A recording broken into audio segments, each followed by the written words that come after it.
Alright, so yun, welcome back to my channel. My name is The Boys. Alright guys, ito nga pag-uusapan nga natin about nga dito sa mga bagong issue na lumabas. At pasensya na po kayo, ngayon lang ulit tayo nakagawa ng video reaction. So medyo busy lang po talaga. Anyway, ito nga pag-uusapan nga natin about nga dito sa issue. Ito nga, itong mainit na usapin ngayon sa pagbitaw, no? O sa pag-resign ni BP Sara bilang DepEd Secretary, no, sa gabinete ni Marcos Jr. At panoorin natin yung video tsaka natin bigyan ng reaction. Alright? Earlier today, June 19, 2024, I sought an audience with the President and tendered my resignation as the Secretary of Education effective July 19, 2024. Grabe, no? July 19, 2024. So, meaning next month, di ba? July 19. So, ano tayo ngayon? June 19 today, no? Today is June 19. So, effective na po siya na hindi na po siya ang DepEd Secretary sa July 19. So, ito kasi, kaya nilagyan ng margin yung pag hindi naman kasi agad-agad dapat ngayon. So, meron mga, di ba, yung tawag nito, pag-liquidate or pag, di ba, pagta-transfer ng mga, di ba, mga tawag nito, information, di ba, tsaka yung mga kailangan na may transfer doon sa bagong upo. Pero sa ganun pa man, marami pa rin nalungkot, di ba? Kabilang nga dyan yung mga teacher, di ba? Nalungkot yung mga ibang guro. Kasi ngayon lang ho nila naramdaman. Actually, may mga teacher din akong kakilala at kaibigan. Ngayon lang po nila naramdaman yung bagay na tawag nito, yung tinatawag na break, di ba? Nakapag-break sila kahit isang buwan. Kasi dati, kahit naman bakasyon, nagtatrabaho pa rin ho yung ibang guro. Pero ngayon, lahat po talaga ng guro, di ba, naka-break. So, nasa-satisfied na nila, kumbaga nararamdaman nila yung totoong bakasyon, di ba? So, yun, doon marami natuwa talaga at bukod nga dito, ang ganda ng mga ginawa na ibang proyekto ni BP Sara pagdating nga dito sa DepEd, no? So, marami po talagang nangihinayang at pero meron din po natutuwa. Sino? Yung mga animal, di ba matagal nyo nang hinihiling yan? O, ayan. Diyan maraming magaling di ba? Akala mo sila yung maraming alam pagdating sa ganitong bagay, di ba? Pero mahirap pa magsalita. Tuloy na lang natin to. I have given my 30-day notice to ensure the proper and orderly transition for the benefit of the next Secretary. Mga kababayan, ang aking pagbibitiw ay hindi lulan ng kahinaan, kundi dala ng tunay na malasakit para sa ating mga guro at kabataang Pilipino. Bagamat hindi ako magpapatuloy na mamamahala sa kagawaran, patuloy pa rin nating itataguyod ang kalidad ng edukasyon na nararapat para sa Pilipino. Hindi man ako ang tumatayong kalihim ng edukasyon, mananatili akong isang ina na nagmamatyag at titindig para sa kapakanan ng bawat guro at bawat mag-aaral sa Pilipinas. Para sa isang matatag na Pilipinas. Mga kababayan, lahat ng ating ginagawa ay para sa Diyos, sa bayan at bawat pamilyang Pilipino. Syukuran. Yun. So, yun nga yung statement ni BP Inday, no, na nagbibitaw na nga siya sa pagiging DepEd Secretary. Alam mo kasi mahirap magtrabaho na alam nyo, di ba? Yung, alam mo, nando kasi isang grupo, pero ikaw yung tinitira. Hindi, totoo, yun naman di ba? Sa dami ng tapos, di ba? Yun nga yung mga, di ba? Diba? Tapos, may mga may nakatag nito, may nakasagutan pa siya, di ba? Na tinawag pa siyang bad shot. Ano siya? Good shot. Good shot. Yung alak ba? Good shot. Aga wine. Shot mo na. Diba? Hindi, balik tayo sa issue. Yun nga, diba, yung, excuse, ito nga yung pagbibitaw niya. Napaka malaking kawalan yun. Lalo na. Pero sana naman, sabi nga ni BP Sara Inday, no? Ni Inday Sara, na magmamatsyag nga lang daw siya. Pero ito, hindi ito basta-basta nagbitaw lang. Kasi dito, mararamdaman nyo na wala na po talagang uniteam. At wala na rin pong talagang di ba? Kumbaga sa wala na rin silang aasahan sa mga Duterte supporter. Kasi dito malalaman mo talagang humihiwalay na si BP Sara, di ba? Sa mga pulangaw. Masakit man isipin, nagamit po talaga yung, di ba? Yung pagiging niya, popular niya nung eleksyon, di ba? Kasi kung titignan ninyo, 32 million. Tapos si Marcos Jr., di ba? Si PBBM, 31 million. Malaki pa rin siya ng 1 million. 1 million is 1 million. Di ba? Hindi ko biro din yung boto na yun. Di ba? National vote. Diba? Ilang presidente, may mga presidente na kung dumaan na ganyan. Konti lang huwin nilamang pero nanalo. At sa tingin ko, natangay lang naman talaga si, di ba? Si PBBM nung nakarang election. Pero balik tayo dito sa issue, yun. Magandang to kasi senyalis to.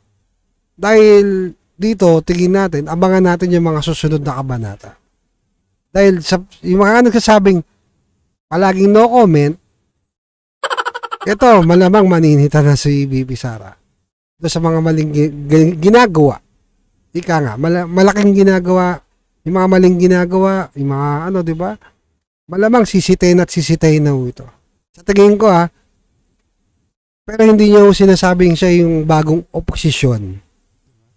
At kinagandaan dito, mga kababayan. Para sa akin opinion ko lang naman. Dapat po talaga siyang humiwalay. Kasi meron po talaga at meron masasabi. Yung iba, may maganda man siyang gawin o wala. Diba? Meron at meron masasabi. Kasi hindi naman buo talaga sa kanya suporta. Ng Uniteam. Yun. Diba? Paano ka makakapagtrabaho kung, diba? Yung budget mo ginigipit. Kailangan nyo, lalo na sa sektor ng edukasyon. Mali. Tapos gigipitin ka. Tapos, andyan na naman yung magsisingit na nag-resign daw dahil sa budget. Mga animal, di ba? Malamang lahat naman sila may budget eh. Ba't hindi nyo isilipin yung ibang budget kung saan napupunta?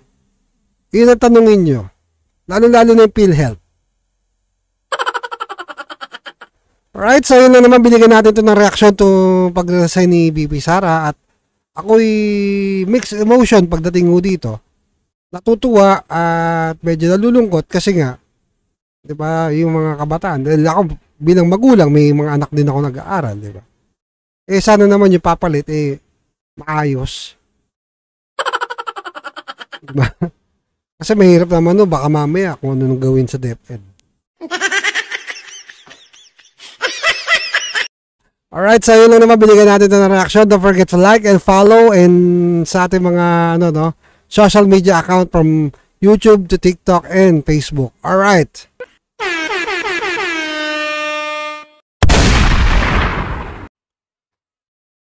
Ito naman yung sa mangingisda, no? Ayan, Yun yung sabi ng mangingisda. Simula noong umupo si BBM, totoo lang, lagi na lang kaming sinisita ng mga barko at tinatabihan kami noong, di ba, nung ito nga daw, yung nagpupunta sila sa Scarborough. Nung nakaupo pa si Tatay Digong, buhay kaming malaya, kaming nakakapangisda sa Scarborough. Yun.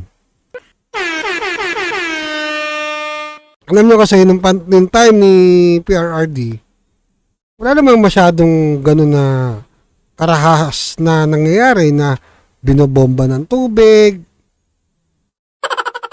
Diba? Tapos, nakukuha niyo yung point, di ba? Walang ganung grabing ano, di ba? Kumbaga hindi ganun ka-agresibo yung China. Di ba? Kasi sasabihin na naman ng iba dyan, hindi, kasi kailangan natin paglaban yung West Philippine Sea. Oo, totoo, kailangan natin paglaban yung West Philippine Sea. Pero ang problema po kasi, nilalaban ho natin ang West Philippine Sea doon sa ano, di ba? Sa international. Di ba? Sa UN. Ang problema kasi, yung iba, gusto yata magkaroon ng digmaan. Tuwan-tuwa ba sila proud na proud ba sila? Tangina mga to.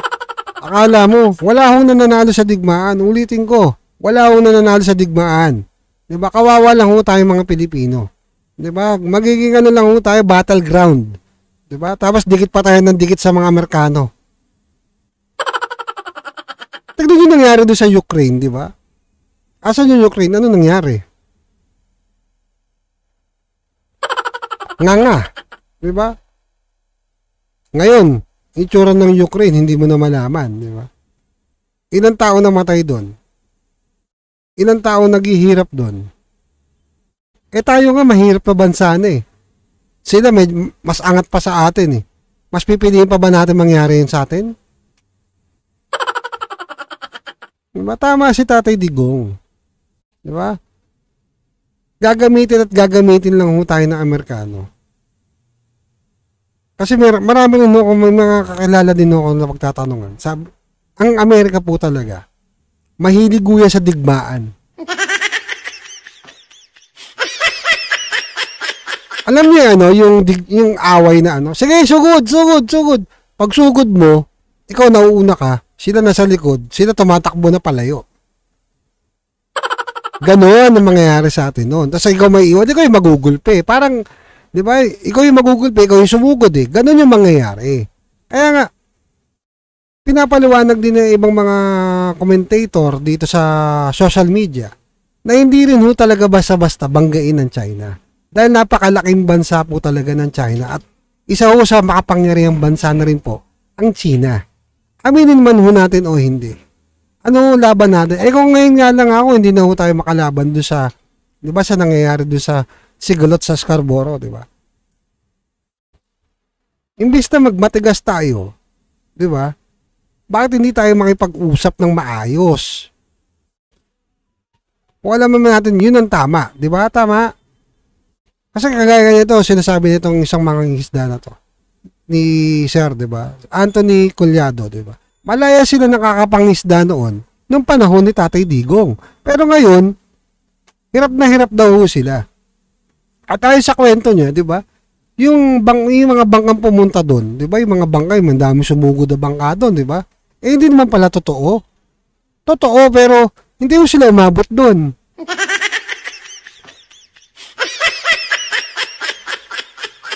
Hindi mo sila umabot doon sa Scarborough, di ba? At hindi rin sila, 'di ba? Hindi ho nila nakasagupa yung yung mga Chinese vessel. Kumbaga photo op lang ho 'yun, 'di ba? Video lang. Diba? So nakakaawa po talaga yung mga natin, mga mangingisda, no, na 'di ba? Pilit na inuuto, tsaka yung mga farmers natin na pilit inuuto. Kagaya ho nito, panoorin natin 'to, ito. Ito yung mga Aita, alam niyo naman ho yung mga Aita, 'di ba? Yung mga ano, 'di ba? Ang Aita po kasi ano ho 'yan, yung sa mga nasa probinsya, magagaling ho talaga sila magtanim. At panoorin ho natin. Mabuti po si Tatay Digong. Si Tatay Digong. Ako po ay nakapunta. Ako po ay inimbitan niya sa kanyang opisina, kaya mamaya po mahintay natin siya. Ang aking pamumuno po hindi lang ngayon, panahon pa rin ni Tatay Digong o yung mga ibang presidente. Nakita ko po kay Tatay Digong, hindi po niya ako kinahiya na isang leader, inikot po niya ako doon sa PACC. Yung kanya pong mga bodyguard, dinala po ako. Inikot po ako sa buong PACC pagkatapos inatid po ako sa upuan.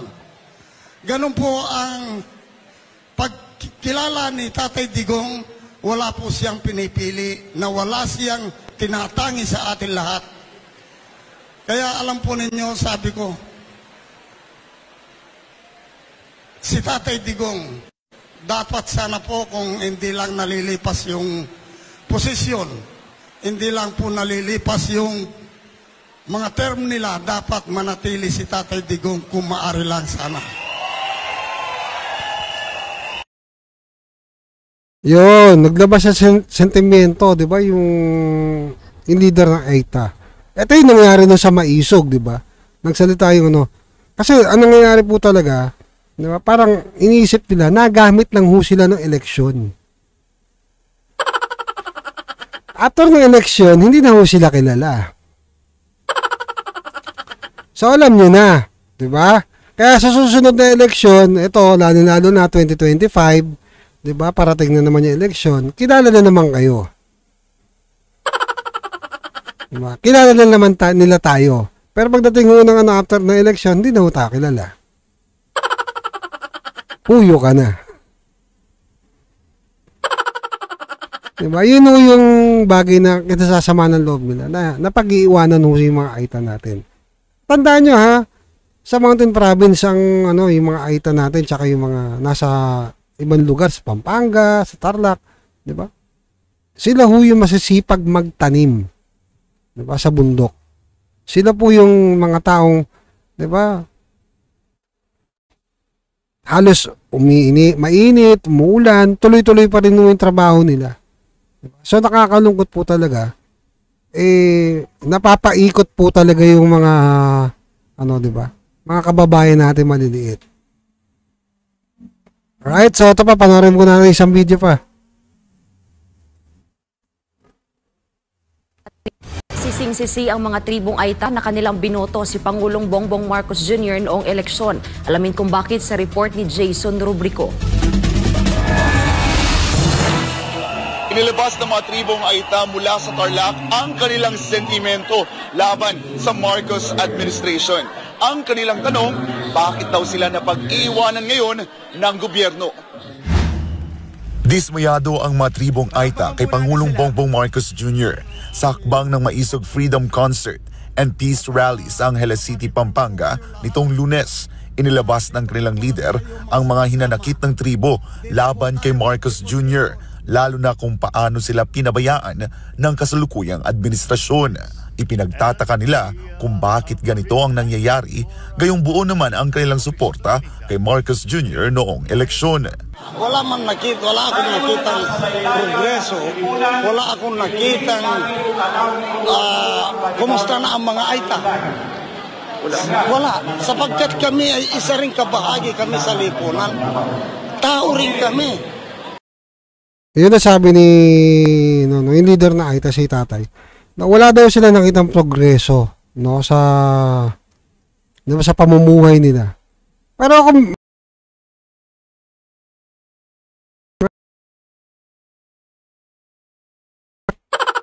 gasolina, kuryente, tubig, yung pangat.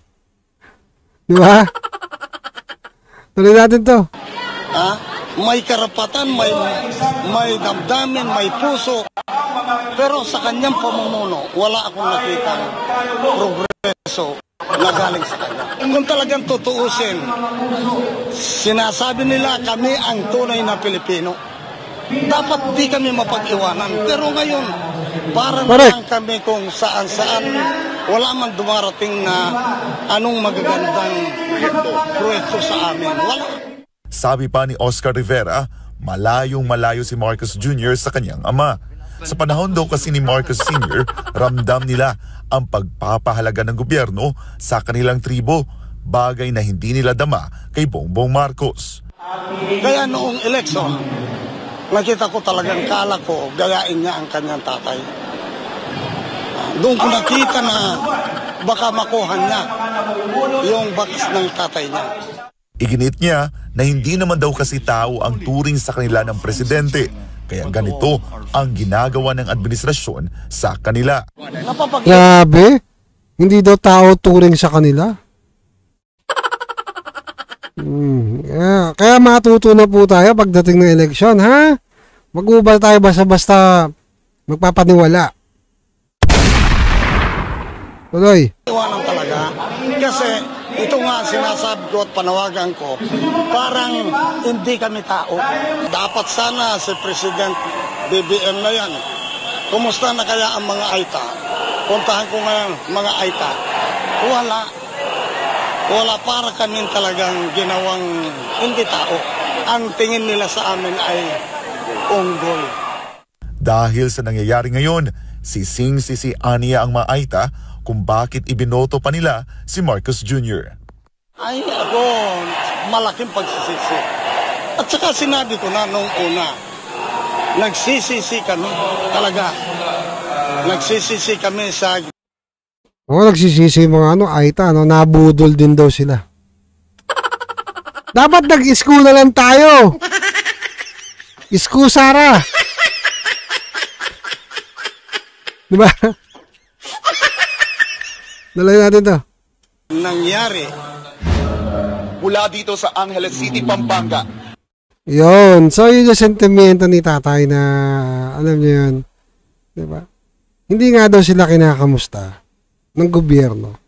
O, kamusta kayo? Ganyan. O, anong balita sa inyo? Wala. Diba? Parang hindi daw sila tinuturing na tao. Sila may sabi nun, ha? Yung mga katutubo na AITA. Ang lapit lang naman ho ng Tarlac. Nakarating nga ako saan eh. Taka pa kayo. Diba? More troubles to go.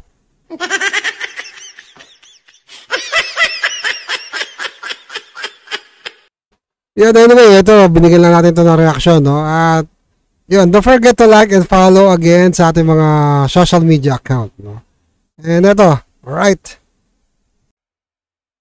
Alright, so, ito naman yung kay Mayor Baste, no? Yung sentimento niya nung nakaraan sa Maisog, no?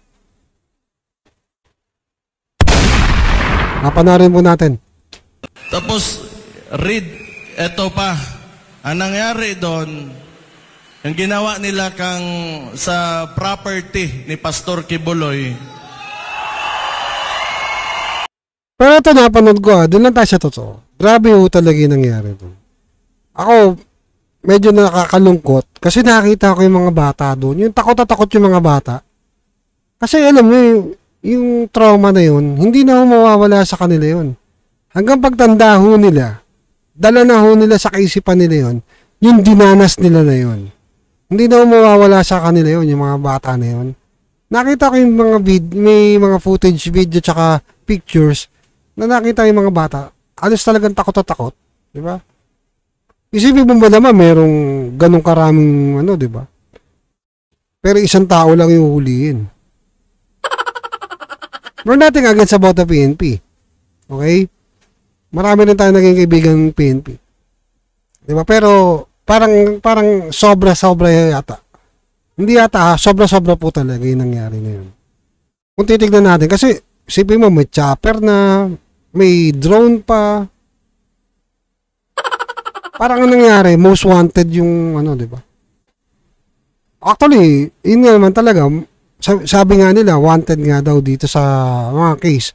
Pero parang, ang dating sa akin, yung parang movie na The Enemy of State, yung kay Will Smith. Parang ganun yung dating di ba? Saka parang, nag-flashback din sa akin yung mga, from 1980s, di ba? Yung, akala mo may kudita. Pero isang tao lang naman yung huli nila. Pero sobra-sobra ho talaga. Kasi, yung napanood ko yung video, talagang grabe po talaga. Giniba yung gate, di ba? Talagang tinibag, giniba. So, parang may mali. Tapos may nabasa pa ako na comment na pati nga daw yung loob ng refrigerator tinignan eh. Sabi, binuksan siguro. Tinignan yung laman ng ref eh. Baka nandito si pastor, nagtatago. Sobra-sobra naman o yun. Tapos may ano pa, may sentimento pa ako nakita na ano na meron daw sa loob ng CR, meron daw parang hindi parang nakita doon sa camera na maglalagay ng bala. So nung nakita niya may CCTV, siguro may camera, nagbago ng isip or nagbago ng galaw. Alam mo, may mali talaga sa ano na to. Hindi naman mo yung gagawin basta-basta kung wala ho talaga nagdidikta. Yun yung totoo dyan. Tuloy muna natin to. Ito, this is a very recent one.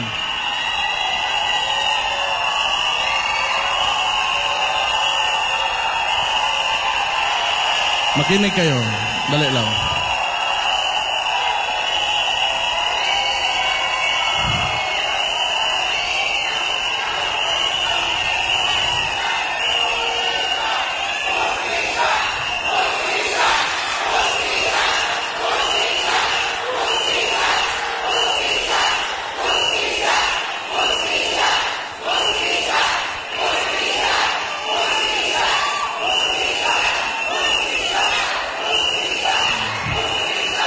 Tama talaga.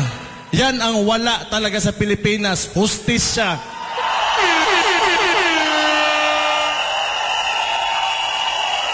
Mr. President, pakinggan mo yung mga tao mo.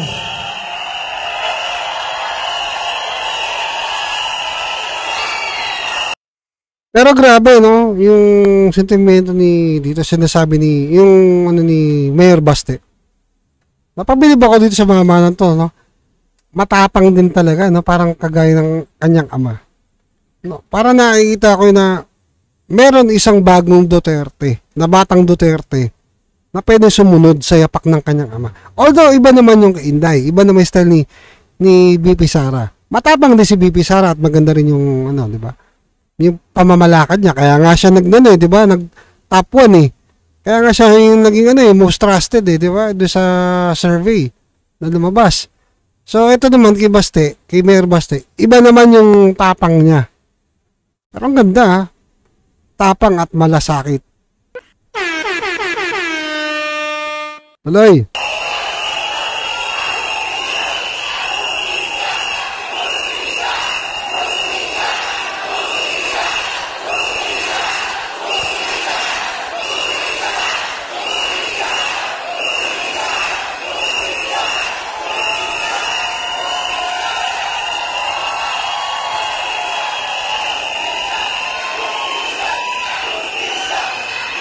Ayan. Oh, kaninong kagagawan to? Huwag nyo sabihin yung regional director. Oh, huwag nyo sabihin ako. Huwag nyo sabihin yung Chief PNP. 3 rehiyon ng mga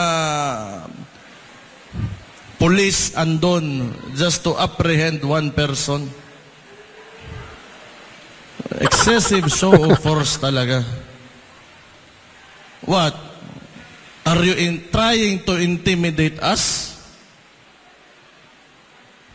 Mahiya naman kayo, putang ina nyo. Ang mga tao ang naglagay sa inyo dyan. Correct.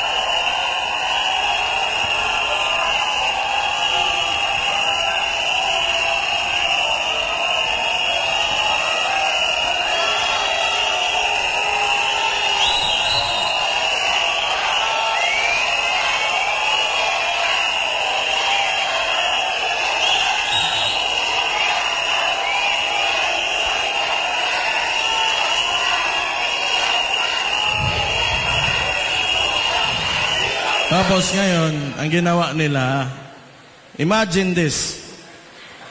Pagkatapos ng mangyari yon, hindi siguro nila nakuha yung gusto nila, nirelieve nila yung mga polis na sila rin naman nag-utos.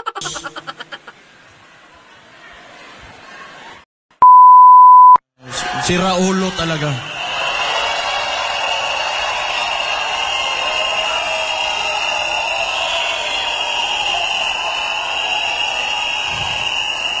Kinontradict lang nila yung kagagawan nila. Kino-contradict lang talaga nila sarili nila. Tapos ipapalabas nila, wala naman talaga tong ginagawa itong administration na to. Alam nyo saan magaling to? PR lang. Lagi lang, kasi hawak nila mainstream media, gusto nilang utuin yung sarili nila na everything is all right and walang problema. Yan lang talaga. Sige.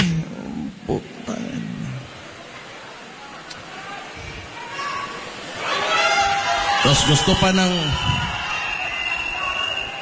Natawa ako nun sa gustong utuin yung sarili nila.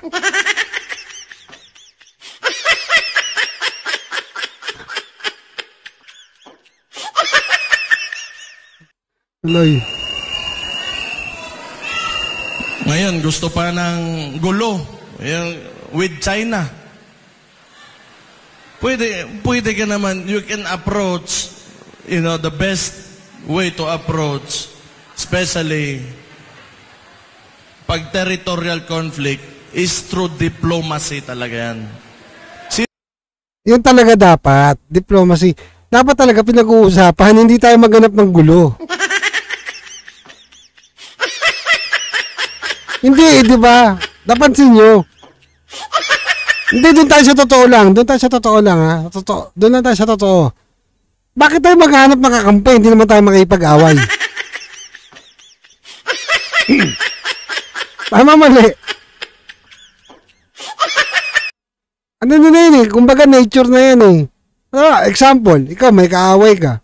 Maghanap ka ng ibang kakampi. May kilala akong ganyan, naghanap ng ibang kakampi.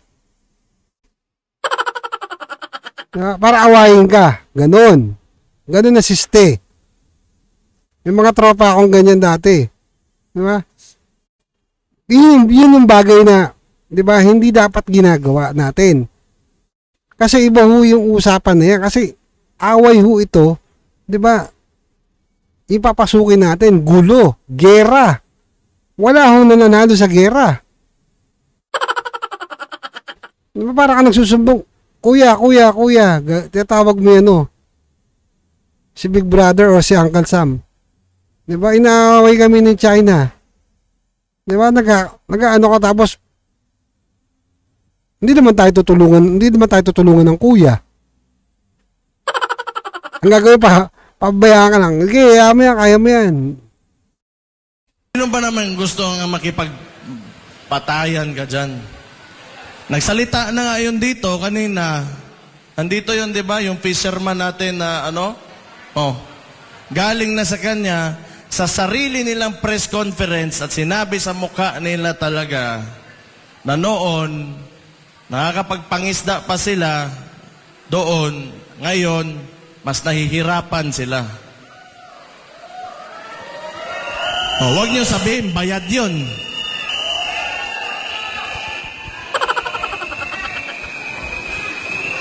Kailangan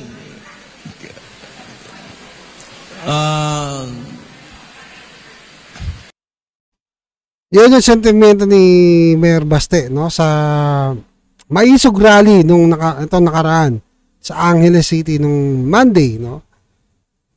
So dito sinasabi ni Mayor Baste talaga na hindi naman talaga dapat tayo makipag-away sa China. Kung tutusin. Di ba may video nga lumabas doon na parang yung foreigner, di ba? China is not your enemy. Di ba? China is your friend, your neighbor. Kapitbahay mo, kaibigan mo. Ba't kailangan mo makipag-away? Kailangan mo makipag-gera? Di ba? Kasi kung titignan niyo yung mga nangyari sa sitwasyon, di ba, ng Ukraine, di ba, ng Israel, asan? Saan sila napunta? Diba? Halos, diba? Kawawa yung mga bayan na sila yung nag-away. Asat si Uncle Sam? Wala. Yun yung bagay na dapat maunawaan natin na hindi mo natin kailangan makipag sa mga kano. Although, pwede naman tayo makipagkaibigan sa kanila, pero hindi ho natin kailangan gamitin sila para takutin ang China. Tingin nyo natatakot ang China? Hindi. mas lalo nga sila nagiging agresibo, di ba? Yun lang tayo, dun lang tayo sa totoo. Di ba? Kung ano yung nakikita natin at napapanood natin, di ba? Doon lang ho tayo sa totoo, di ba? Yung bagong balita ngayon, di ba? Inagaw nga yung, di ba? Inakit ka, tapos inagaw yung baril. Minaputulan pa ng daliri. Kasi gawa ho natin. Tayong mismo. Di ba? Ng gobyerno natin. Na pinipilit ho natin makipag-ano sa kanila. Oo, atin ang West Philippine Sea, pero dapat daanin ho natin sa magandang paraan. Hindi ho natin kailangan, di ba, makipag-ano sa ibang bansa para makipag-away. Sa huli ho, hindi naman ho tayo tutulungan yan. Alright, so yun na naman binigyan natin itong sentimiento, itong speech ni Mayor Baste sa Maisog Rally sa Angeles. Yon, congrats po sa Maisog Rally sa Angeles ha. Grabe, ang daming tao. Alright, so yun, maraming salamat po sa lahat ng ating mga bagong followers from YouTube to TikTok and Facebook. Don't forget to like and share sa ating mga videong ginagawa sa video reaction, no? As commentator. Alright, keep safe everyone. And yun, God bless.